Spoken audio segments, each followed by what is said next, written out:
Melihat Tias kejebur dan tenggelam, Dian pun begitu panik sekali. Dian pun langsung melompat ingin menyelamatkan istri tercintanya. Walaupun saat ini Dian tidak tinggal serumah dengan Tias, namun Dian pun akan memastikan bahwa Tias tidak akan terjadi sesuatu kepada dirinya. Bahkan Dian tidak mau kehilangan Tias. Dian pun berusaha menyelamatkan Tias dan mengguncang-guncang tubuh Tias agar Tias tidak meninggal dunia.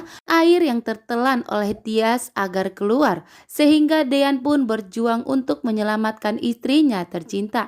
Dian pun memohon kepada Tias untuk segera sadar karena Dian tidak mau kehilangan Tias sama sekali.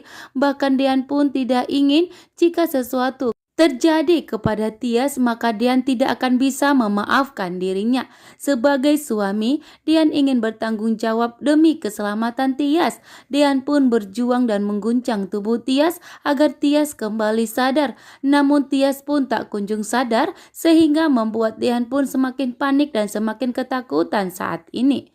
Sedangkan dari kejauhan, Hani pun semakin menggila. Hani pun menganggap bahwa aksinya telah berhasil untuk membuat Tias meninggal dunia, sehingga Hani bebas untuk mendapatkan Dean kembali.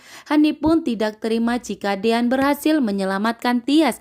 Namun Hani pun yang tidak mengetahui begitu besar cintanya Dean kepada Tias dan tidak akan membiarkan Tias meninggal dunia.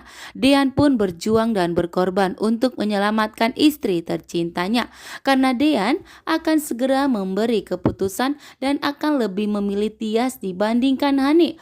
Perjuangan Dean pun tidak sia-sia.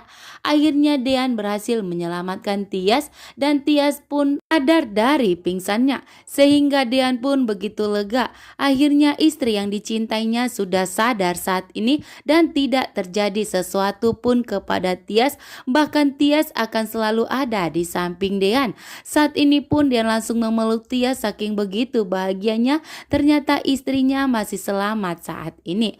Sedangkan Hani marah besar karena Dean telah berhasil menyelamatkan Tias sehingga Tias tidak jadi tenggelam.